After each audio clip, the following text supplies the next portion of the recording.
Do you have anxiety, but you really hate that anxiety and feel shame about having it?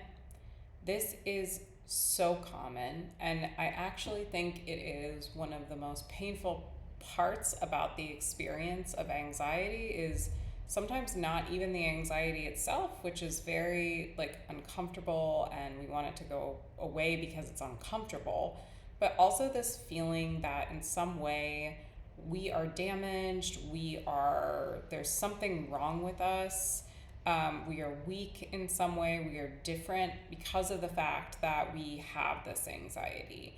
And there is a part that shames us and tells us these things that we're going to talk about how to work with this today. So, I'm Emma. I am a licensed professional counselor who works with women from a feminist perspective and with trauma, as well as with couples with trauma. So, okay, some of the things I hear all the time are things like, I'm so embarrassed about my anxiety and some of the things it has caused me to do, or I feel like a burden to others and I feel needy, or I feel like I'm too much, or I'm afraid people won't really want to be with me, won't want to be my friend, won't respect me if they truly know how anxious I feel. So first of all, I want to say that all of this is so common. Like almost many of the people I speak to have these feelings. Um, rather than so so first of all, we have a part of us that feels anxiety, and then we have this other part of us that feels shame about the anxiety. And today we're going to be really focusing on what to do about the part that feels shame. Um, I have other videos talking more about what to do with anxiety in general, but today we're going to talk more about the part that feels shame. So, why do we feel this shame? First of all, like a lot of us were given a message in childhood around like needing support, meaning we are weak or our emotions are too much or make us unlovable or deficient, or that we should be able to handle everything on our own, or that our parents were maybe like afraid of our emotions and just sort of like wanted to make them go away.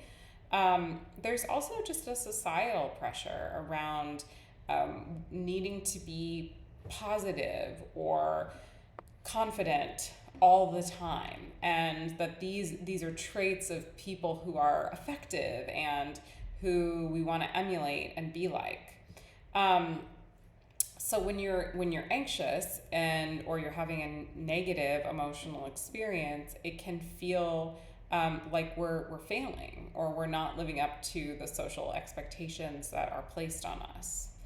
Oftentimes, we're also comparing our inner anxiety that we're feeling to like other people's highlight reel, because we're looking at like social media or TV or whatever, and we're seeing people's, these amazing experiences that they're having or not having. And inside, we're feeling inadequate, we are feeling anxious.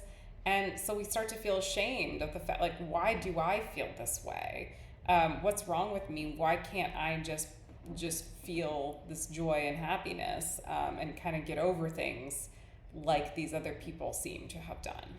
So um, this also, like this shame part, could be a protective part of you that is trying to kind of keep you in line. And maybe it kind of has the story of like, if you're anxious, you are going to look weak and you're going to be rejected. Or if you're anxious, you are not going to be able to get your life together and you're not going to be able to be happy. So we're going to talk more about that part today that might be here trying to help you in some way. Um, so, okay, these shaming parts that sort of criticize you are often trying to help you improve or stay safe in some way. Like the part that tells you like, you need to get that anxiety under control, or you're going to push away other people, you're going to be too much for them. They're oftentimes trying to keep you safe from being left, from being alone, from maybe like being fired at work, or like, yeah, from not being effective in some way, from being found out and being seen and then being rejected.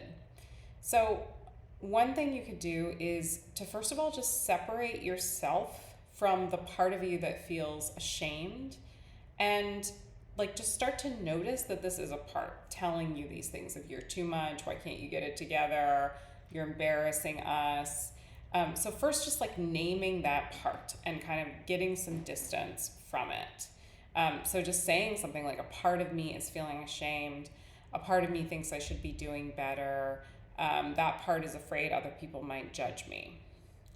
And really be like curious toward this part. So rather than telling that part to just go away, like shut up, like we're allowed to be anxious, like that's not what we want to do, is to fight with this part, because all these parts have good intentions for us and they're trying to help us. Actually approach this part with curiosity, like see, does it have a face, does it have a way it looks, a shape, a size to it, where do you feel it in your body, how are you feeling towards the shaming part, how long has it been doing this, working this hard to keep you safe, what's it afraid would happen if it weren't doing this job of trying to keep you safe? Is it that you would be rejected? Is it that you would experience loss? Is it that you would be alone? And also, when did it learn to do that? Like, when did it learn that if you're anxious, you're going to be rejected or you're going to be alone? Why did it start trying to protect you from your anxiety?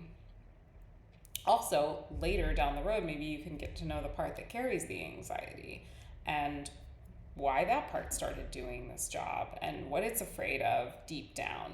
So we want to be curious about all our different parts that are here. So with this shaming part, like bring in, remind it that you are an adult who is safe, who is like, it's safe to have emotions and to have a range of emotions, and that these emotions can't hurt you, and that you are still lovable with these emotions. And maybe give it some evidence of that, like if there are people in your life who have loved you with the range of your emotions that you have. Practice this kind self-compassion and just toward this part, and really ask it what it needs from you, like in order to feel safe, without trying to get it to go away. Like, what does it need in order to feel safer in your system? And maybe offer it just like a lot of love and compassion for all it's been doing for you. Another thing is to talk about this anxiety with people who feel trustworthy, because shame breeds and grows when it's sort of in the darkness. The more we can talk about our shame, the more it dissipates, the less of a big deal it kind of becomes. Take care of all these younger parts inside of you that feel afraid. Like, give them a lot of compassion. Imagine them all as children inside you, and think about the way you would be with and treat children, and treat your inner world in the same way. If the shame is feeling really, really big, therapy is a great, and trauma therapy specifically in EMDR can be a really great step. So if you live in Colorado or Florida, reach out for a free consult. Thanks.